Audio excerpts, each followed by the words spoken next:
You're watching Red Hunt, where people's choices lead to all kinds of wild outcomes, like this one right here.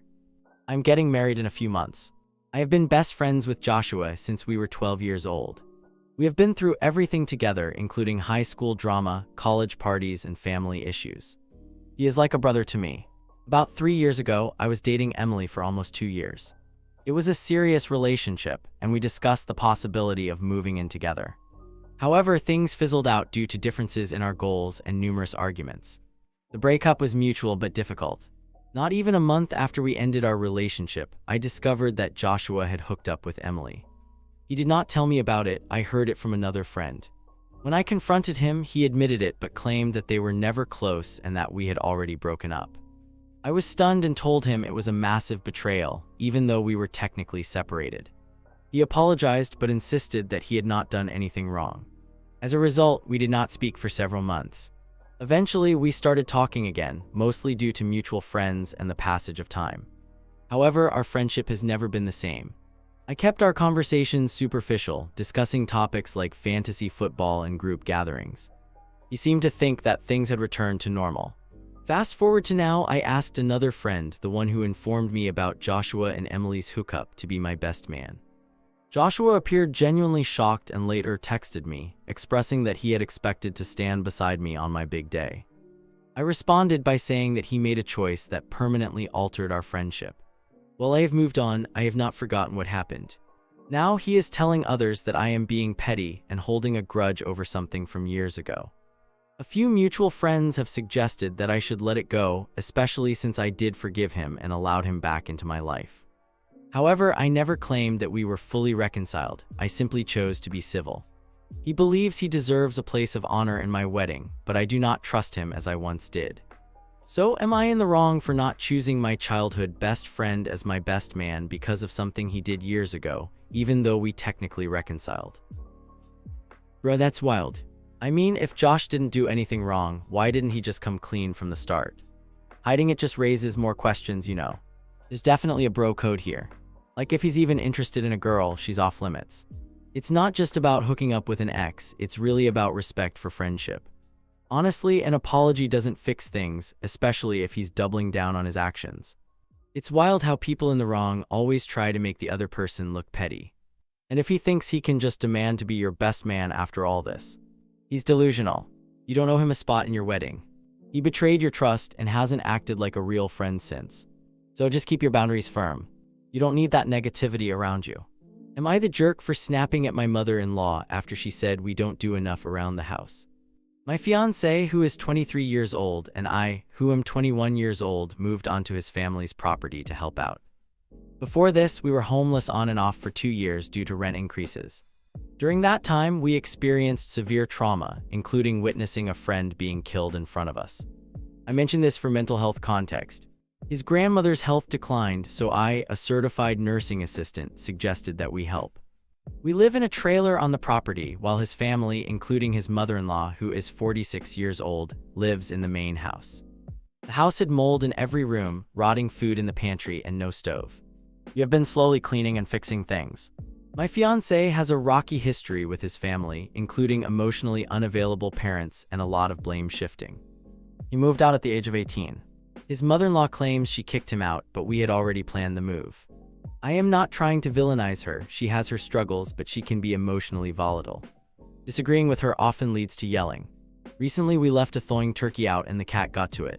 His mother-in-law wanted to cut around the damaged part, but I said that was not safe because her mother has lupus, and my fiancé has a weak immune system. Later, my fiancé threw the turkey away. His mother-in-law came down yelling at me. He stepped in and admitted he had done it, but she called us selfish. 2 days later, she apologized and asked for patience. Then today, his car would not start. He asked to use her car, which she does not drive. She refused and brought up damage to our car from a delivery accident. When we did not argue, she said we do not do enough around the house. I have had open heart surgery and a hip replacement due to a serious sports accident. Still, I hike up a hill every day to help his grandmother by sweeping, mopping, doing dishes, cleaning, and feeding animals. My fiancé works full-time and helps around the property, which is 28 acres. We have not kept up with the generator, which is fair, but we are adjusting. We both grew up in the city. When she told us to grow up, I snapped. I told her you asked for patience days ago. We have been here 3 weeks. You have been here for a year. Just give us some grace. I added that if she needed something, she should just ask because we are not mind readers. Her response was, I want you to see into the future. I was stunned. I understand this has been hard for her, and I feel bad for snapping. However, we do a lot around here. She has not left her room since we arrived. We have shown her a great deal of grace, and I just want the same in return. Am I the antagonist? Honestly, it sounds like OP and her fiancé are doing way more than anyone else in that house. I mean, they've been cleaning up this moldy mess while also caring for grandma, and they've only been there for 3 weeks. It totally makes sense to snap when someone who hasn't been helping much demands more from them. Mother-in-law really needs to realize that OP and her fiancé are adjusting to a tough situation themselves. Plus, the fact that OP has had some serious health issues makes what they're doing even more impressive. Getting help through IHSS could be a solid plan. They definitely deserve some financial support for all their hard work. It seems like OP is just asking for a little patience, which is totally fair. They need to focus on healing and getting settled without all that extra stress from mother-in-law. Hopefully, things improve soon, because it sounds like they're really putting in the effort while dealing with so much. Am I the jerk for yelling at my family member for constantly lying? For context, my grandmother constantly lies. She tells pointless lies that make me feel gaslighted. For example, she secretly smokes in my garage and denies it. Recently, she stopped taking my dog outside for walks and instead started leaving him in the garage for hours. I only noticed when the garage began to smell horrible, and I initially thought it was for other reasons. When I complained about the smell, she did not respond. I eventually caught her bringing my dog back inside one late night from the garage, and she denied having left him outside for hours. Fast forward to the current situation. I have blinds facing the window to my backyard. Tonight, as I was preparing for bed and locking up the house, I noticed that a blind from the middle of my window was missing. It had been there all day. I immediately suspected that my grandmother must have moved it, so I called her to ask where the blind was. I just wanted to put it back up because I do not feel safe without my window fully covered at night. When I asked her about the blind, she tried to act as if she did not know what I was talking about. No one else was in the house except for her and me. I had worked all day from home while she does not work and just sleeps and smokes. She denied ever touching or moving the blind, even though it was completely gone. She started saying and doing things that she always does when she is lying. At this point, I am fed up. It is such a small, insignificant lie. No one else could have done something with the blind but her. I wish she would just admit it and tell me where the blind is so I can put it back up. I eventually expressed my frustration to her and told her that I know she is lying. I asked her not to speak to me anymore because I just cannot take it. She had the audacity to shout that she was not lying, even though it was clear that she was. I have caught her in lies several times in the past. It frustrates me when someone knows they are lying and puts on a big show as if they are not. I feel bad, but I am also fed up. Am I the antagonist in this situation? Yikes, you did the right thing, but honestly, it sounds like your time is better spent elsewhere. I mean, anyone who disturbs your peace isn't worth having around. If she's really old, there might be a medical situation affecting her vibe, you know. It could be early onset dementia or something like a mini stroke. If this is a new change, it might be worth talking to a doctor. But if she's always been this way, yelling probably won't help and could just make things worse. Sometimes, stepping away is the best choice, like how some people haven't talked to toxic family members for years and feel much less stressed. Just focus on what brings you peace. You deserve that. Am I the jerk for constantly yelling at my parent? I am an 18-year-old female who has been bedridden for 2 years due to a complex gut issue. For context, I started to become really ill between the ages of 6 and 11. By the age of 11, my condition had worsened significantly, and I was given a prognosis of about 6 months to live, although I was unaware of how severe my situation was at that time. I only learned the full extent of my illness years later when my mother informed me. During this period, when my family would go out together, I often complained of stomach pain, which resulted in us having to return home. This became increasingly frequent over the years.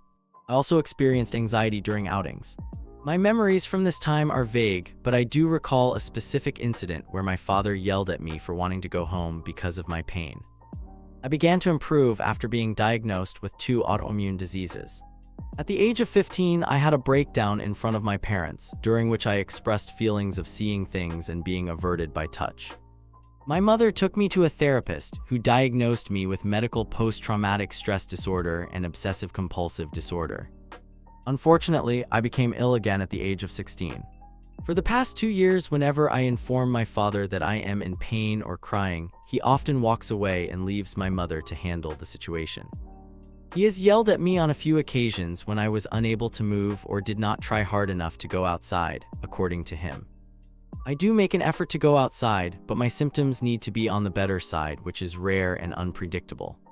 He has said some hurtful things to me, calling me a horrible girl and nasty. I feel like a burden to him as I am his only child and struggling with my health. I often feel useless and incapable of doing anything. I have shared my feelings with my mother, and she suggested that my father is simply angry because he feels helpless. However, she also mentioned that I can be mean to him in response. I love my father, but I cannot forget the times he yelled at me when I was younger or made snide comments, which affects how I react to him now. I find him irritating, and I wish that were not the case. I believe he loves me, but I sense he wishes I were different. Sometimes I feel that my condition makes him sad, and I acknowledge that I can be mean to him and yell at him frequently. Am I the antagonist for getting annoyed at my father? I do raise my voice at him regarding my health and the efforts I make, but I cannot forget the times he has yelled at me. Perhaps I am just a difficult daughter. I should note that when it comes to physical aspects of my illness, he is very supportive. However, it is the invisible aspects that seem to frustrate him. I apologize if my thoughts are not entirely coherent. The post-traumatic stress disorder has affected my memory, both past and present. Laughing my butt off, it sounds like you've been through a lot, and honestly, it makes total sense to feel frustrated with your dad. I mean, yelling at you for being in pain when you were so sick. That's really harsh. It's tough when people don't seem to understand what you're going through, especially with the invisible aspects of your illness. Your feelings are valid, and it makes sense to react strongly when he doesn't support you. Yeah, your mom might be right that he's struggling to cope, but that doesn't excuse his behavior. It's rough when love gets tangled up with anger, and it sounds like there's a lot of pain on both sides. You're not a burden, you're just dealing with so much right now. Communication can be tricky, especially with PTSD affecting your memories. Just remember, it's totally okay to stand up for yourself while also trying to understand where he's coming from. You deserve to be heard. Am I the jerk for not letting my sister's boyfriend use my address for work? My sister has been dating a man for over a year. They met while she was away for work, and he recently moved to her home state. He has his own apartment while she lives at home and is working on her house, which she plans to move into eventually. His job is located in the next state over, approximately 20 minutes from his apartment. One of the requirements for him to take this job was to work in the city where the office is located.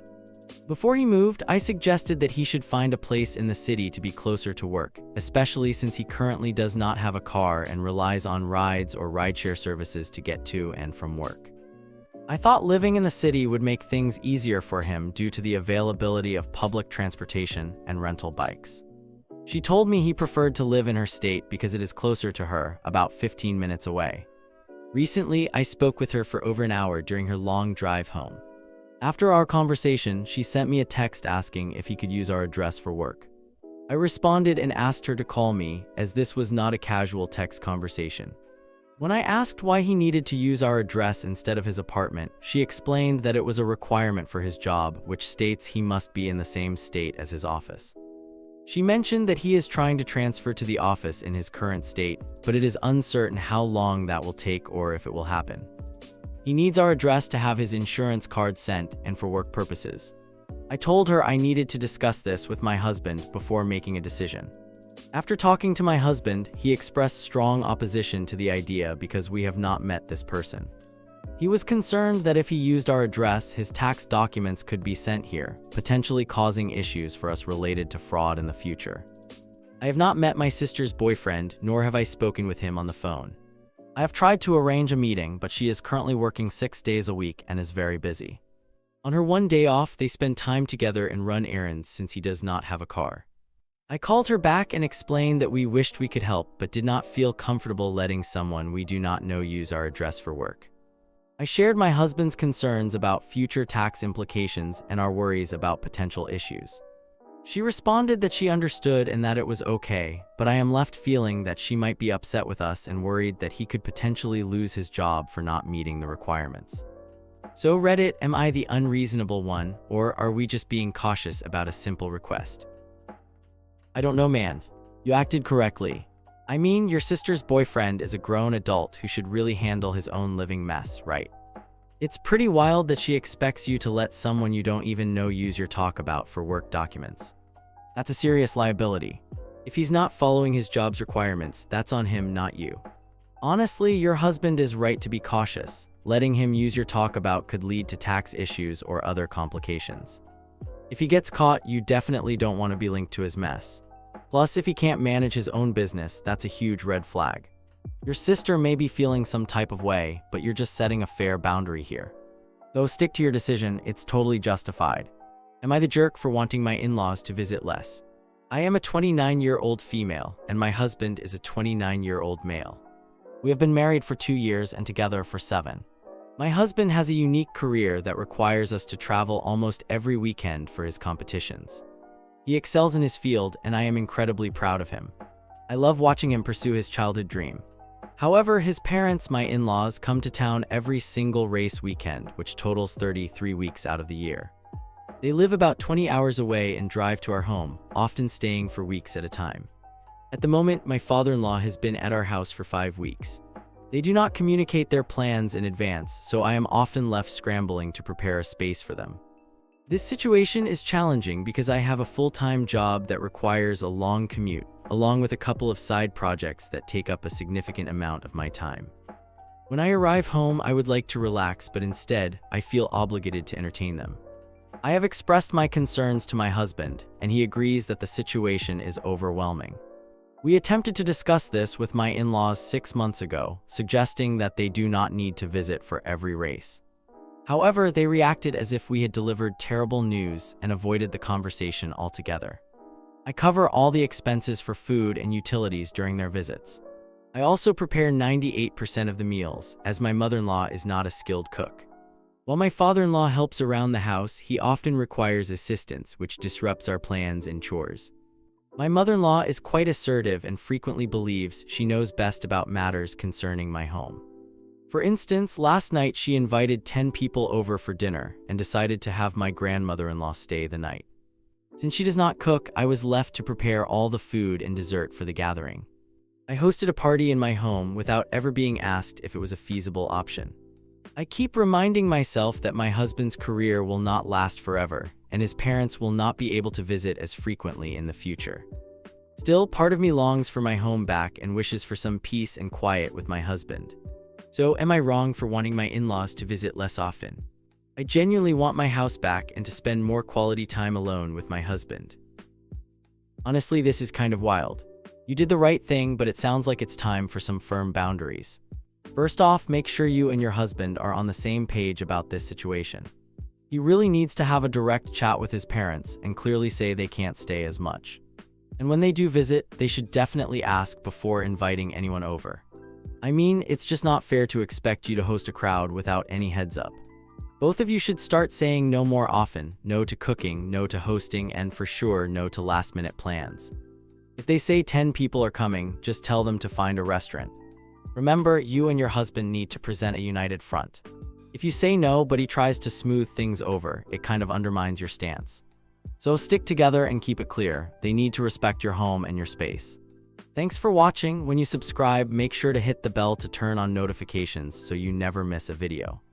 To finish listening to all the stories, check out the playlist in the description.